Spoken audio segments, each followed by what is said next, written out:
Welcome back to First Take. Right now on ESPN.com, Jeremy Fowler and Tim McManus did a deep dive into the friction between Jalen Hurts and the Eagles last season and what's at stake now in 2026. The piece highlights Hurts and the Eagles staff really not seeing eye to eye on play calling last season. According to sources, Hurts has pushed back on changes that would diversify the scheme, including when it comes to him going under center more, something that new offensive coordinator Sean Mannion likes to implement, which puts Hurts now at a crossroads this upcoming season. Some of the growing frustration in 2025 about having to rely too much on Saquon Barkley was directed at Hurts, team sources said, including by A.J. Brown, whose longstanding relationship with the quarterback has obviously been tested and we've talked a lot about. Kmart is now here with us. And Kmart, how are you? Good. How are you, honey? Good. How concerned should Eagles fans be about what is going on right now offensively? Philly is unlike any place I've seen from the standpoint of, it seems like there's only 2 seasons in that city. It's we should fire the head coach, get rid of the quarterback, everything is terrible, or everything is so great, we're in the Super Bowl. I can tell you, I talk to a lot of people in the NFL, and there are a lot of head coaches and a lot of GMs that wish they'd have the Philly problems. They've been to the Super Bowl twice in the last few years and won one, right? When it comes to Jalen Hurts, the big question that I've asked over the years, right, is Jalen Hurts somebody who holds the offense back? And depending on who you talk to, you get a yes or a no. And this is people outside the building, other teams inside. And I think with Jalen Hurts, you got to understand he's not the traditional pocket passer quarterback. He's not, if you're looking for him to be Tom Brady, Peyton Manning, Joe Burrow, that's not what he is. But what he is, however, is somebody who has a clutch gene like none other. He's somebody who's a coach's kid. He's somebody who Jeff Lurie, the owner of the team yesterday in Phoenix, where I was, talked to reporters about how he is the biggest Jalen Hurts fan. He loves the way he plays. He loves that guy and the type of leader that he is. So when I struggle with this article, not because what's in it isn't accurate or anything. I'm not questioning the reporting. But in Philly, where there's a team that has had such success and Jalen has been a Super Bowl MVP, the fact that we're even looking at him and wondering, people are looking at him and wondering, can he be the future quarterback here, to me is just maddening. And I don't understand. It just seems like the regular issues just get overblown in Philly. Stephen A. Jalen Hurts has completed 48% of his downfield passes, which is the lowest of his career. If we really, really want to put it where the GOATs can get it and bring it home, there are question marks about his throwing accuracy, ability, presumably from his wide receiver, and to lesser degree from his coach.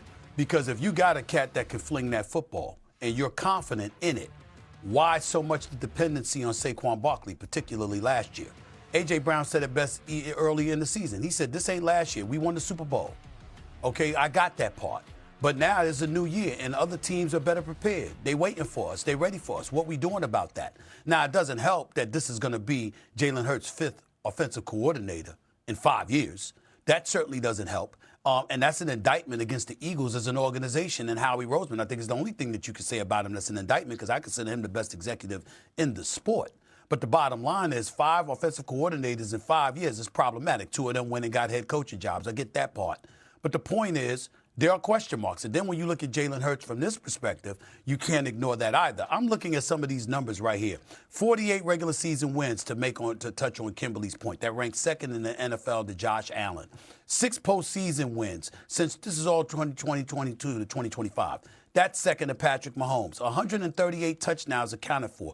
That ranks second behind Josh Allen with 2 Super Bowl appearances and a win. So the end results are something that he helps provide. There is no doubt about this. But when you look at some of the elite quarterbacks in the game of football and you look at how they fling that damn football, that is not something that's ever said about Jalen Hurts consistently. He'll show it one game, another game it might not be there like that.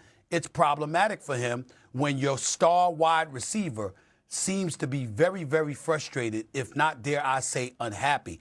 That ain't just about the play calling. That's about the quarterback. Because I've never met a receiver in my life that has an all-world quarterback and they ain't happy.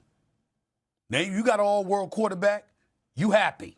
You understand? You might not be happy with the coach. Might not be happy with the team.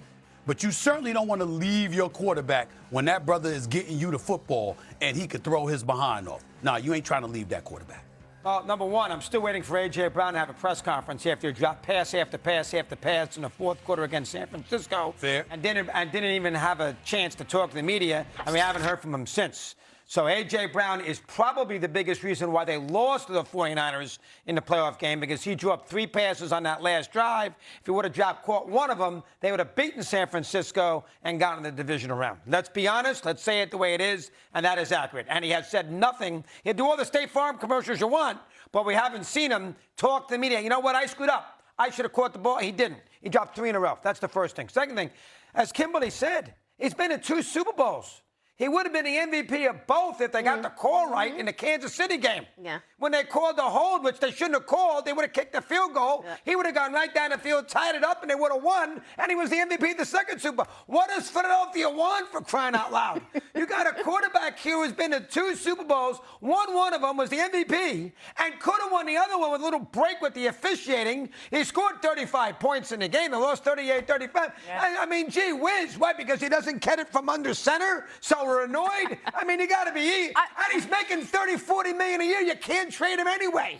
What, do you want to have freaking Carson Wentz be your quarterback? I mean, my God almighty, please. The Eagles people, the coaching staff, whoever's screaming and yelling, take it easy. You got a heck of a player there who's won twice. What else do you want, for crying out loud? I'm not absolving Jalen Hurts of he has to play better. He needs to be better. But when Stephen A., when you say he doesn't fling the football around the field, does flinging the football down the field equal Super Bowls? Is that the stat that says, because Josh Allen should have a bunch of Super Bowls, shouldn't he? Like Joe Burrow should have a bunch of Super Bowls, shouldn't he? That to me is not the definitive stat. But yes, Jalen Hurts has to be better. But what we're asking of him, there has to be synergy across the board from OC, who they keep changing, and quarterback and the offense. I get you. I'm not disagreeing with you, but your argument still goes out the window the minute you say that he needs to be playing better, and you got an all-world quarterback getting paid, wide receiver, getting paid $32 million. That's complaining. So the point is that you're pointing out something. And we can look at Jalen Hurts, and we know how terrific he's been. We know he would have been an MVP 2 times over had they beaten Kansas City the first go-round. But in the end, the bottom line is we do a show on a daily basis. And weekly in the National Football League, when we've had conversations on Jalen Hurts, there have been too many times where we've sat up there and looked at a guy who's a Super Bowl champion and a Super Bowl MVP and said, he's got to play better. And we pointed to A.J. Brown. There's a reason for all of that is all I'm saying. I love him. I think the Philadelphia fans get used to him. He ain't going nowhere, and he shouldn't go anywhere. But there have been times you looked at him and said, damn, he got to throw that football better. He just does. There were multiple quarters last year where the